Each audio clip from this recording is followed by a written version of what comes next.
Allison Mack, a complicit member of Keith Raniere's cult known as NXIVM, was recently released from federal prison in California on the 3rd of July 2023, after serving 2 out of a 3-year sentence on good behavior. Who is Allison Mack? Best known for her role as Chloe Sullivan in the iconic TV series Smallville, Mack shot to stardom and quickly became a staple with fans. One of her most notable activities that left a bad taste in viewers' mouths was when the character used her newfound superpowers to force people to tell her their secrets, so she could exploit this information and publish it in the school paper. When people think of Allison Mack, they think about the stark contrast between the actor and the character, as it is very hard to reconcile the two. Just like in any show, people have a hard time separating the actor from the real-life person. This is why when news of her involvement in NXIVM came out, it was difficult to enjoy the show without visualizing the crimes she committed at the time of the show's airing. Why did Mack go to prison? Likewise, it seemed that her smarts only extended as far as her on-screen character. In April 2019, Allison Mack pled guilty to racketeering and conspiracy, which involved her recruiting women to the NXIVM cult. Prosecutors stated that women were brought in by Mack as Keith Raniere's slaves so he could lay with them. Jessica Joan, an actor and former member of the cult, said during Mack's sentencing, "Allison Mack and Keith Raniere are the most evil monsters I've ever met." She is a monster and a sociopath, and she has created so much harm for me, her victims, and so many people involved. She sought me out like a predator stalking their prey. From this statement, it is clear that Joan felt Mack, as well as Raniere, were relentless in their pursuit to have her join the notorious cult. The cult NXIVM.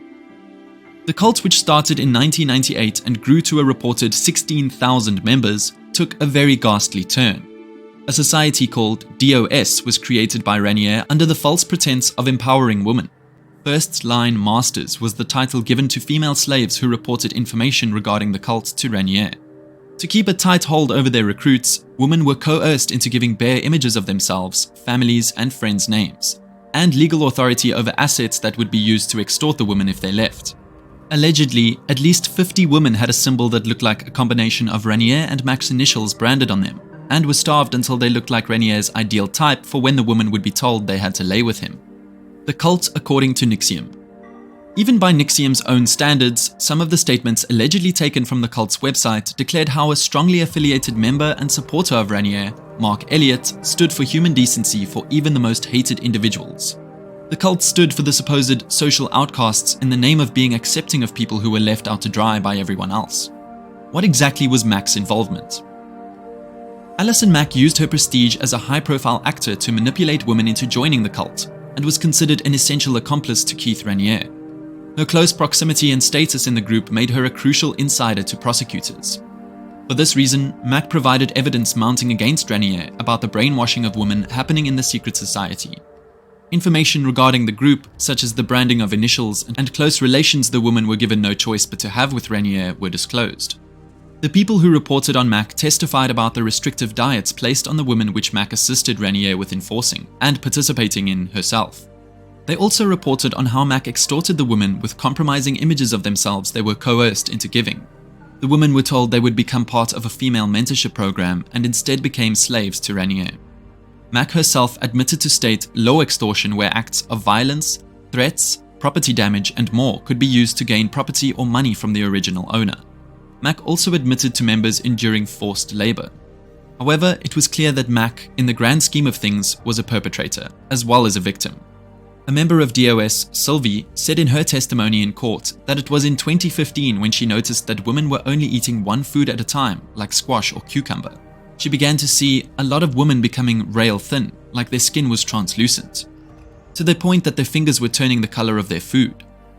Mark Vicente, a former member of NXIVM who left in 2017, said that the females were limiting their calorie intake to as low as 300 calories per day as a way of devotion to Raniere.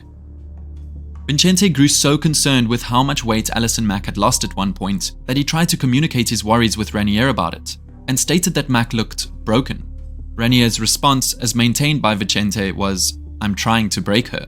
What was Mack charged with? Allison Mack, who was arrested in 2018, was facing up to 17 years in prison, but saw her sentence reduced after providing evidence to help prosecutors pursue their case against Raniere. She was charged with racketeering and conspiracy. As you may know, she was given 3 years in prison but only served 2, having been released on the 3rd of July 2023. After her release, Mack was required to have 3 years of supervision and was fined $20,000. What did Mack have to say for herself? With her sentencing just around the corner, Mack expressed her apparent remorse for her role and declared her participation with the group as the biggest mistake and regret of my life. Mack continued by talking about the regret she had for bringing the people she hurt into the schemes of a twisted man. Adding to this, Mack said, "I believed wholeheartedly that this mentorship was leading me to be a better, more enlightened version of myself." What caused Allison Mack to join the group in the first place? Naturally, most of us are curious to understand and will struggle to wrap our heads around how someone could be influenced into joining a cult, especially someone who we assume to have a good head on their shoulders, like Allison Mack or Chloe Sullivan, the character we watched on our screens for 10 years on the iconic show Smallville. It is pretty hard to reconcile the actor we saw speaking at Comic-Con to the person who was found guilty of these crimes. If we look at why Mack joined, we might get a better idea about how this is possible. In 2022, Mack stated that she felt like a fraud and wanted Raniere to help her become a great actor again. This is consistent with the video where Mack was meeting Raniere for the first time ever. Mack says when talking to Raniere, "Because so much of who I am is wrapped up in my art, I'm used to that self-condemnation. I'm comfortable with that. If I let go of that belief that it's not the art that's giving me this feeling, it's me that's giving me this feeling, then I will have to trust that I will be capable of giving myself this feeling, and I don't necessarily trust that right now. And that's so scary because I want that feeling." Cults satisfy the human desire for absolute answers. Mack was obviously unsure of herself and looking for answers about where her feelings of inadequacy come from. And here comes Raniere offering these answers. Mack was obviously in a self-loathing state, insecure and vulnerable, in a position that Raniere decided to exploit. Those with low self-esteem are more likely to be persuaded by a cult environment, so it's not surprising that Mack had the perfect profile to be manipulated. Cult leaders are experts at mind control, and upon first meeting Raniere, Mack seemed smitten and eager to absorb everything Raniere had to say and offer. Allison Mack ultimately met the wrong type of person at the perfect time, and as expected, Raniere took complete advantage of the situation. So what did one of her victims have to say about Allison Mack? Despite the trauma Mack helped to inflict on the victims of the group, Jessica Joan, a former member who played a vital role in taking down Raniere by whistleblowing his whole operation, told Rolling Stone her feelings towards Mack had evolved. Joan said that, "I'm an optimist, and I do believe people can change. I'm not saying she has changed, but I don't want to create a limitation around the possibility of that occurring."